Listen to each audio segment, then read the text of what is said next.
Hi, Sandy. Hi, it's Dave. Hi, it's Kirk. Kurt, what football top are you wearing, mate?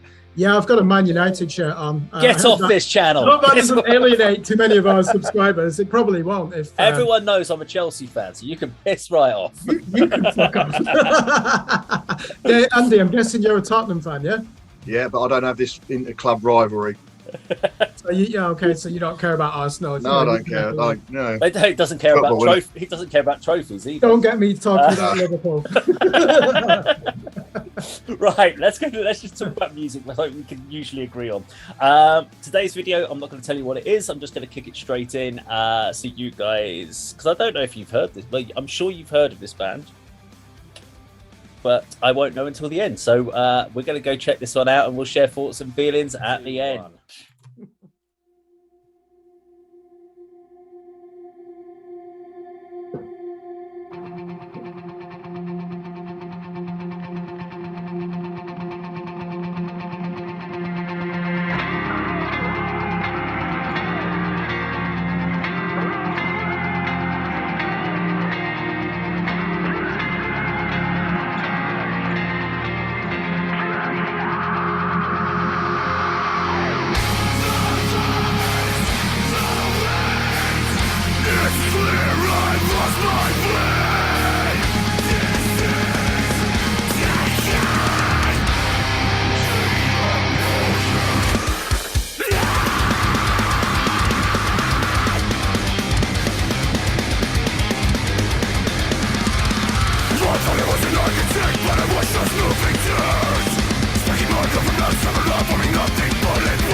Okay, give me a second. Okay, go for the guesses.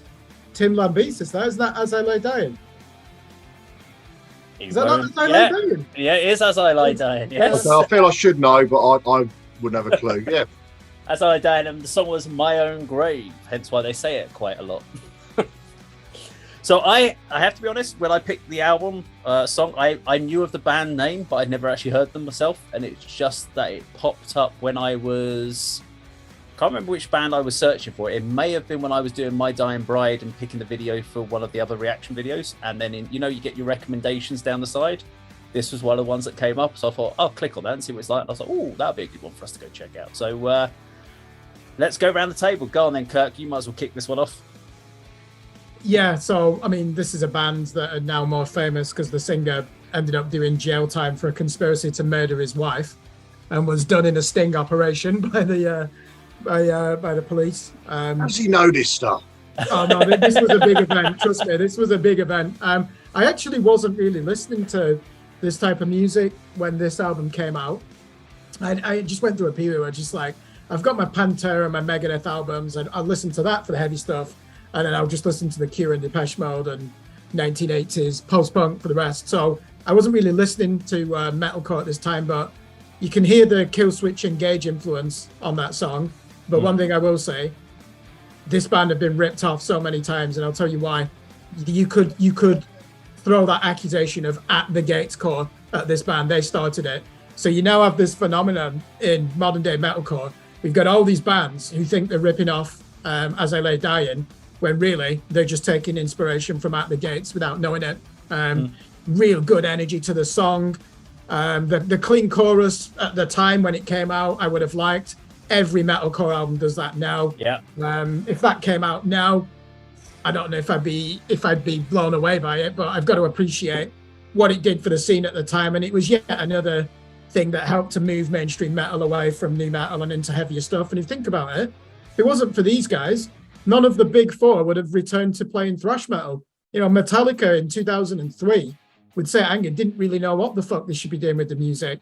Soon as metalcore comes out, or the new wave of American heavy metal, it gives them a free pass straight away to start playing not blast beats, but really fast alternate picking crunchy riffs like the era of Master of Puppets. So I'm grateful for the impact it had on that. This is probably, other than melodic death metal, the most saturated genre in heavy music now, and it takes a lot to get my attention. Fair enough. Andy? Yeah, I think you're right, Kurt. That sort of style, that sort of song format, with the vocals, the dual vocals, although they complement each other very well, has been done to death. But not a genre I'm particularly familiar with. But I did, decent song. I think I preferred and could watch that visually, either videos, music videos like that, or live performances. I don't think I'd stick an album on. But going back to the videos, if we're reviewing the visuals, I like the rehearsal room style circle around the drummer. We've picked up on this before in these sort of videos. They actually had cables and guitars plugged in and a microphone, which is all very good. I liked all that. I like, the visuals are all, the cuts are all put together very well. I like the blurring effect that happened at times. It's sort of fairly simple video, and I was surprised that it was a band that you identify as the standing of As I Lie Dying. I thought perhaps it was more sort of a more up and coming band, and they haven't got the budget. But I'd say visually I liked it.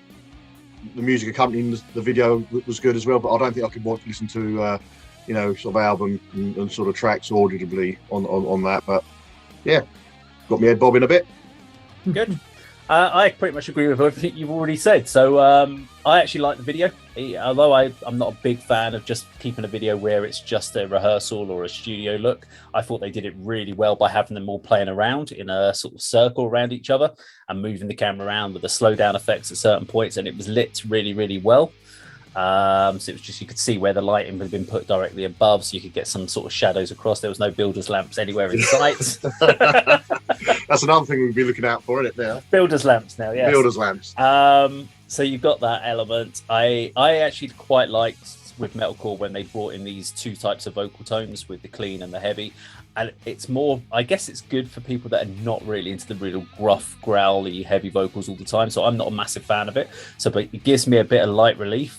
But also from my point of view, it means I can appreciate the heavier, growlier vocals a lot more. And actually, I thought he did a great vocal performance on that. So I actually quite like his sort of weighty guitar vocal tone. Someone talked about a band that I'm not a big fan of, the growly kind of heavy vocals, is a Monomuff. I find that's just too extreme. It's just not really pleasant for my ears. So I actually quite like As I Lie Dying in that point. The other thing I picked out on here was I'm quite critical of drummers who put double kick parts in for the sake of it. In this song, the double kick parts work the whole way through. There was no unnecessary drum fills. There was no unnecessary drum kicks. Everything worked perfectly. Everything was linked really well to the rhythm section, whereas in a lot of songs you hear these extra fills, extra drum parts going on, which don't actually have any bearing on the song. And if anything, can distract from the actual melody of the actual track. So I was really surprised when I first heard it. Because I heard it obviously for about 10 seconds before I put it on this channel, just to get an idea of what sort of music it was going to be. So I picked it and I was like, oh, this could be something I can get into if I hadn't heard the whole song. So yeah, it's definitely another one of those kind of gateway bands that kind of helps people get from the kind of more cleaner vocaled, thrashy rock. If they want to get into sort of more the melodic death, this is quite a good way of also kind of getting them into it. It kind of helps you segue. You mentioned At the Gates was another band. There is a video for that coming up. We're going to react to that in a few weeks. At the Gates. So there is a few things like that. Again, In Flames would have been a band that I would kind of, if I was going from As I Lay Dying, I might look at some later day In Flames, not early stuff, but is another kind of segue in. So I really enjoyed the actual track. But yeah, good little band. Can I just ask you a question, Dave? You know, because you're a drummer, how difficult is it to do that? It's almost like an automaton, isn't it? You know, that double kick where you're following the how difficult is it to do that? For me, very. For probably every other drummer, probably pretty easy. It's not, once you actually get your technique down, it's probably very, very simple to do. And if you were to talk to the guys from like Kadama, for instance, the drummer from that, would find it no problem. For me, it's not a style that I naturally play, so I would have to work and do a lot of training to get my body to work that way.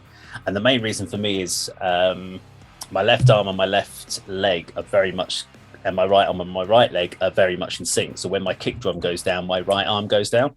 So when you start doing those little trips, my left arm wants to play at the same time. And if your snare is not going down on when those triplets are, you fluff up. And that's where you've got to try and train your left leg to do something completely different to your left arm. And I'm very much linked. So when my right arm goes down, my right leg and my right arm are linked together, and that's why it's a bit more of a difference. So you've got to do a lot more training to get yourself into that, but drummers like that would have no issue with it. Do you think that technique comes from Lars Ulrich in One? You know that Metallica song One, 1987, where it leads up to that breakdown, and then the difference with that is that double kick bit is definitely a left right. So if you look at him playing, he's actually got whenever those double kicks go down, he's actually playing something on each of them. So when the kicks finish is when his left arm goes down, so he doesn't have to worry about that linking up. So double kick, I mean, if there are some other songs on Justice for All where his double kick is a little bit more complex on it, but I think other bands have done it as well. But I think Fear Factory were one of the ones that pioneered it, weren't they? And Fear Factory would be the lead on that. Yeah, they did it really well, didn't they? Fear Factory with that Demanufacture album. Very, very true. Well, there we go. So that was As I Lay Dying at My Own Grave. If you like this video, please do subscribe, click the bell icon, like and share. We'll see you on another video sometime very soon. Take care.